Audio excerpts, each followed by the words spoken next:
बहुत वर्ष पहले एक राजा की दो रानियां थीं। बड़ी रानी शोभा बहुत अच्छे स्वभाव की दयावान स्त्री थी। छोटी रानी रूपा बड़ी कठोर और दुष्ट थी। बड़ी रानी शोभा के एक पुत्री थी, नाम था देवी। रानी रूपा के भी एक बेटी थी, नाम था तारा। रानी रूपा बड़ी चालाक और महत्वाकांक्षी स्त्री थी। वह चाहती थी कि राज्य की सत्ता उसके हाथ में रहे। राजा भी उससे दबा हुआ था। रानी रूपा बड़ी रानी और उसकी बेटी से नफरत करती थी। एक दिन उसने राजा से कह दिया कि रानी शोभा और देवी को राजमहल से बाहर निकाल दिया जाए। राजा रानी रूपा की नाराजी से डरता था। उसे लगा कि उसे वही करना पड़ेगा जो रूपा चाहती है। उसने बड़ी रानी और उसकी बेटी को राजमहल के बाहर एक छोटे से घर में रहने के लिए भेज दिया, लेकिन रानी रूपा की घृणा इससे भी नहीं हटी। उसने देवी को आज्ञा दी कि वो प्रतिदिन राजा की गायों को जंगल में चराने के लिए ले जाया करे। रानी शोभा यह अच्छी तरह जानती थी कि यदि देवी गायों को चराने के लिए गई तो रानी रूपा उन्हें किसी और परेशानी में डाल देगी।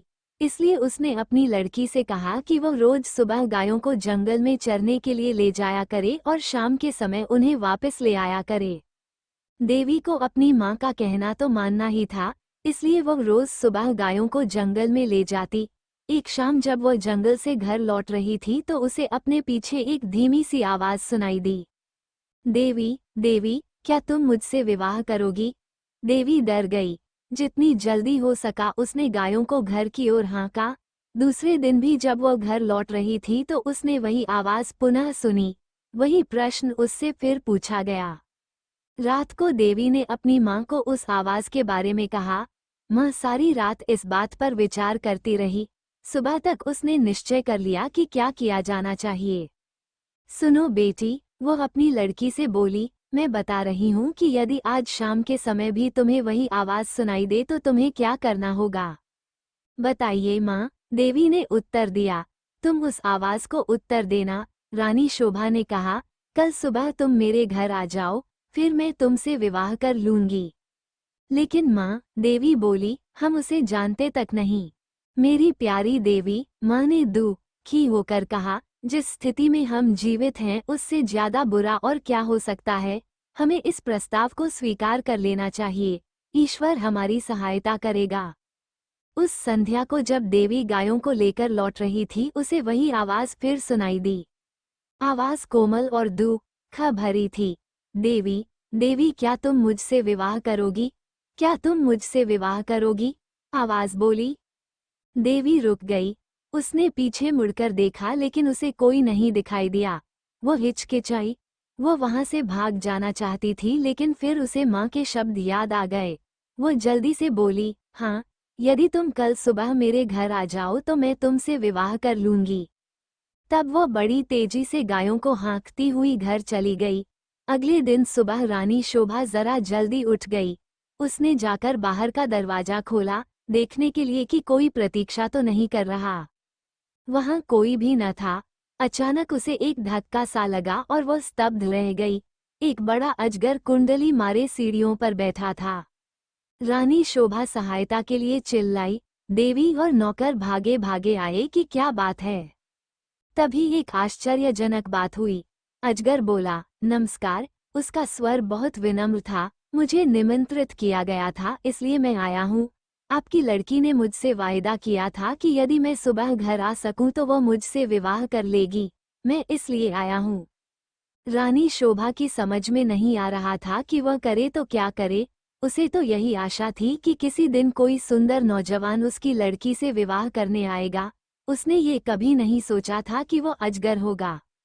एक नौकर भागकर रानी रूपा के पास गया और उसने सारी घटना बतला दी।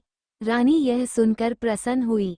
वो उसी समय अपने नौकरों के साथ रानी शोभा के घर गई।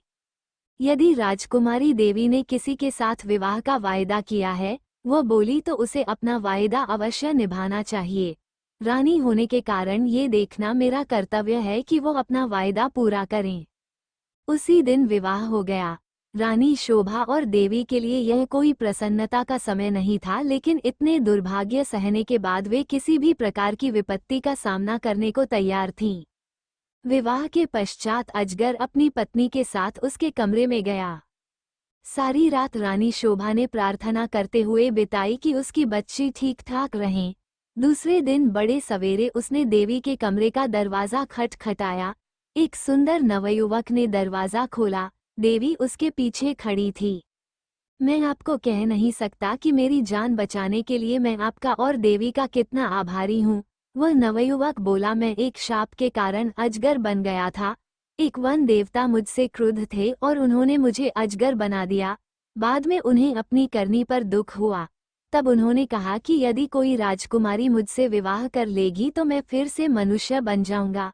और अब देवी ने मुझसे विवाह कर लिया है। मेरा शाप उतर गया है। अब मैं फिर कभी अजगर नहीं बनूंगा। रानी शोभा बहुत प्रसन्न हुई। वह अपनी लड़की और दामाद को राजा से मिलाने के लिए ले गई। ये बड़ी विचित्र घटना थी। चारों ओर से लोग इस विचित्र नवयुवक को देखने राजमहल में आने लगे। सभी उत्सुक थे, सिवाय रानी रूपा के। रानी रूपा बहुत गुस्से में थी। उसने झल्लाते और खींचते हुए अपने आप को कमरे में बंद कर लिया। देवी का भाग्य उससे देखा नहीं जा रहा था। वह चाहती थी कि उसकी बेटी तारा भी ऐसी भाग्यशाली बने। आखिरकार उसे एक युक्ति सूझी। उसने झपनी लड़की को बुलाया। देवी का विवाह तो अब हो गया है, वह बोली, इसलिए गायों को जंगल में चराने के लिए तुम ले जाया करो। नहीं, तारा चीख कर बोली, इतने नौकर हैं तो फिर मैं क्यों गायें चराने जाऊं? यह मेरी आज्ञा है। रानी क्रुद्ध होकर बोली, एक बात और भी सुनो। यदि जंगल में कोई तुमसे विवाह का प्रस्ताव करे तो तत्काल कह देना कि तुम विवाह के लिए राजी हो, यदि वो अगले दिन सुबह हमारे घर आ जाए। तारा माँ की इस योजना से भयभीत हो गई। वह गायों को जंगल में नहीं ले जाना चाहती थी। वह खूब रोई, लेकिन रानी फिर भी नहीं पिघली। तारा को उसकी आज्ञा माननी पड़ी। तारा रोज सुबह गायों को जंगल में चराने के लिए ले जाती और फिर शाम के समय वापस ले आती। लेकिन उसने एक बार भी जंगल में किसी तरह की आवाज नहीं सुनी जो ये कह रही हो, क्या तुम मुझसे विवाह करोगी? फिर भी रानी निराश नहीं हुई। जंगल में कोई अजगर तो था नहीं जो तारा से विवाह का प्रस्ताव करता, इसलिए उसने खुद अजगर ढूंढने का निश्चय किया। उसने अपने नौकरों को एक अजगर लाने की आज्ञा दी। बहुत खोज करने पर काफी दिनों पश्चात उन्हें एक बहुत बड़ा अजगर मिला। उसे पकड़कर वे राजमहल में ले आए। आखिरकार रानी का अभिप्राय पूरा हो गया और उसने तारा का विवाह इस अजगर से कर दिया। अब रानी को संतोष हुआ। विवाह की रात तारा तथा अजगर को एक कमरे में बंद कर दिया गया। रानी अधीरता से सुबह की प्रतीक्षा कर रही थी। रानी रूपा ने सवेरे सवेरे ही लड़की के कमरे का दरवाजा खटखटाया, लेकिन कोई उत्तर न मिला। उसने जरा और जोर से दरवाजा खटखटाया, लेकिन दरवाजा तब भी न खुला। रानी से और प्रतीक्षा न की गई और उसने धक्का देकर दरवाजा खोल दिया। मोटा अजगर जमीन पर पड़ा हुआ था, लेकिन तारा का कहीं पता नहीं था। रानी चीख पड़ी। महल में सभी ने उसका चीखना सुना। राजा और नौकर भागे आए कि क्या बात है, राजकुमारी कहाँ है? सब चिल्लाए। वह तो अजगर के पेट में होंगी। रसोइया बोला, देखो वह कितना मोटा हो गया है। रानी अब बड़ी जोर जोर से रोने लगी। राजा भी रोने लगा। रसोइया अपना सबसे बड़ा चाकू ले आया। वह बोला, यदि वो अब तक जीवित हुई तो मैं राजकुमारी को बचाने की कोशिश करूंगा। उसने अजगर का पेट चीर डाला। तारा अच्छी भली जीवित थी। रसोइये ने उसे बाहर खींचा। वह चीख मारकर अपनी माँ की तरफ भागी। अजगर की मृत्यु हो गई और साथ में रानी रूपा की इस इच्छा की भी कि तारा का विवाह देवी की तरह ही किसी योग्य और संपन्न नवयुवक से हो।